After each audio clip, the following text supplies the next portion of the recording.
os navios modernos, né? Porque, já com as caravelas estava bom, eu já cruzava o oceano. Não é assim, né? Toda vez que a gente tem algo melhor, mais confortável, mais rápido, a gente usa. A gente não se comunicava por carta. Não, então vamos acabar com a internet, vamos acabar com o WhatsApp, smartphone. A gente já, por carta, a gente já se comunicava. As cirurgias, como é que eram as cirurgias da medicina antigamente? Alguém já parou para estudar o horror que era? Vamos voltar naquele tempo? Mas se a gente tem algo melhor, por que que a gente não usa? A gente pode ajudar os espíritos a sair da perturbação. Os nossos, os que a gente ama. Não, a gente fica na casa espírita recebendo o obsessor. Aí o obsessor vem com a mesma história de sempre. Ele está revoltado. E aí o doutrinador fala de Jesus, ele nega. Daí faz mais uma insistida, daí ele vai para a luz. Próximo. A gente fica nisso na casa espírita. Aí os entes queridos dos espíritas, os espíritos não evocam. Percebe? Então a evocação serve, a gente pode tirar as pessoas da perturbação. Ou ajudá-las a sair da perturbação. E elas agradecem, né? É que nem eu já falei, eu brinco com o Eric e com o José, né? Eu desencarno amanhã. Se eles não me evocarem, acabou a amizade, viu? Acabou a amizade se não me evocar. Porque provavelmente, muito provavelmente, eu vou entrar no estado de perturbação, porque eu sou espírito imperfeito. Eles poderiam me ajudar a sair mais rápido da perturbação, mas eles não fazem. Então a gente tem que evocar, tem que tirar da perturbação, tem que orar. Se não pode evocar, pelo menos ore. Mas todo mundo pode evocar. Né? Então a gente tem que usar isso, sair da perturbação. Mas o que o movimento espírita fez? Em vez de ajudar os espíritos a sair da perturbação, a gente pegou os espíritos inferiores, deu médiums para eles ditarem 400 obras e parou de estudar Kardec e tratar esses espíritos como superiores.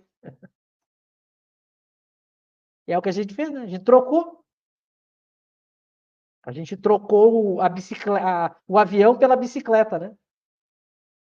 A gente optou a carta pelo WhatsApp, né? Estou usando essas metáforas para a gente entender. Tinha um programa de TV, o pessoal deve conhecer aqui, né? Tinha um programa, não sei se não era um programa do Silvio Santos, que a pessoa ficava numa cabine, né? Colocava um fone de ouvido e lá de fora alguém dizia assim: você troca uma casa de R$ 1 milhão por um copo d'água? E aí a pessoa dizia sim! Não tinha essa brincadeira na televisão? O movimento espírita fez assim com Kardec, né? No movimento espírita, você troca uma ciência extremamente rica, profunda, útil para a humanidade inteira, para se comunicar com os mortos, com os entes queridos, acabar com o desespero, com a perturbação. Você troca isso por André Luiz, o movimento? Sim! Percebe? A gente fez isso. E o pessoal acha lindo. Acha lindo. Depois, eu não sei, eu tô falando do Rio Grande do Sul, né? Eu não sei as expressões que o pessoal usa no Brasil afora. Aqui no Rio Grande do Sul a gente diz assim, depois fica com cara de tacho. Fica com aquela cara, sabe quando criança apronta? Depois que a criança apronta e o pai descobre, ela fica com aquela cara, ele sabe que fez erro, mas fica com aquela cara que sabe que fez coisa errada. A gente vai ficar assim no mundo espiritual, quando vê Kardec. A gente vai, ele nos ama incondicionalmente, né? Que é espírito superior. Mas e a gente? Quando a gente vê quem é quem no mundo espiritual, né? A gente vê, por isso que eu digo. É aquela coisa, a gente tá avisando, né? O pessoal, cada um tem o seu livre-arbítrio.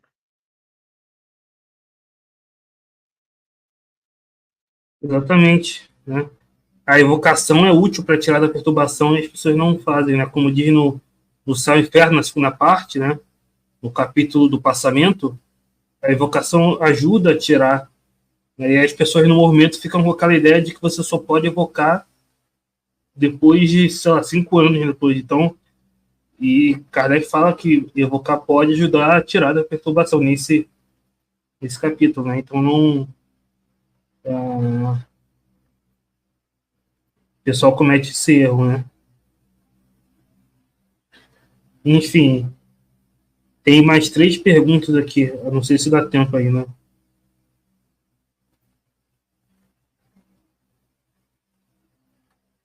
A pergunta aqui do Herbert: dá para se ter uma noção via Kardec como que um espírito percebe outros logo após a morte? Por exemplo, eu acabei de morrer e aí vou para sua casa e vejo lá todos os espíritos que gostam de ficar naquela casa?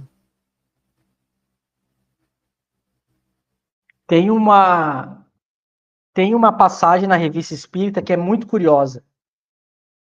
O Eric vai lembrar agora quando eu citar. Talvez o pessoal que aqui já leu vai lembrar. Muitas vezes, Kardec, quando estava conversando com o espírito, ele perguntava assim: vedes aqui outros espíritos? Kardec perguntava isso para os espíritos que ele estava conversando, né?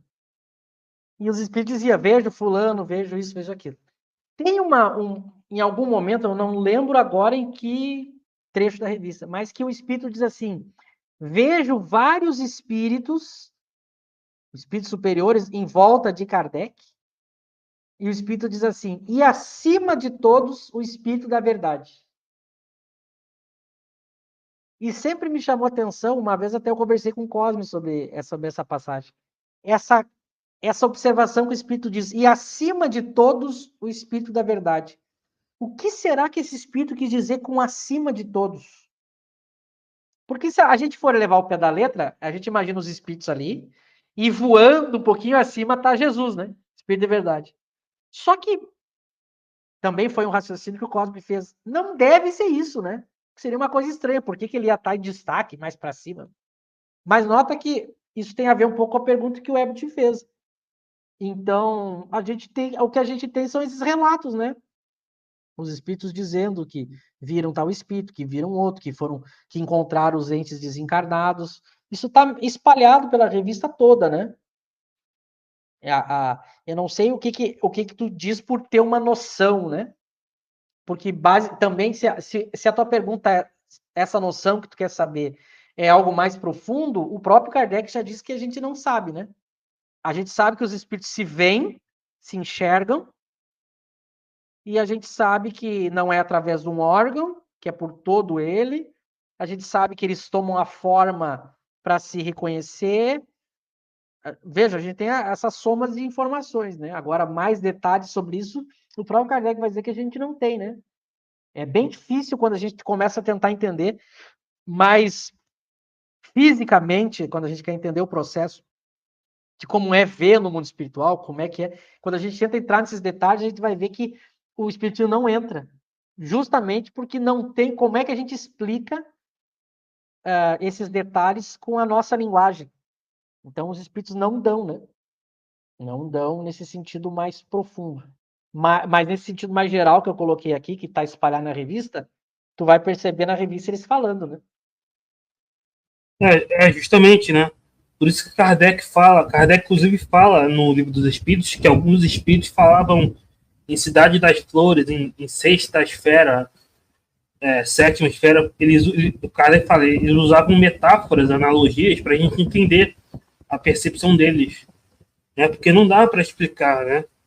É como a gente falou, imagina você entender como o espírito vê, né? Ele vê por todo ele não vê pelos olhos, né? É como tentar explicar a luz para um cego, né? As cores para um cego. A gente não entende a percepção do espírito, né?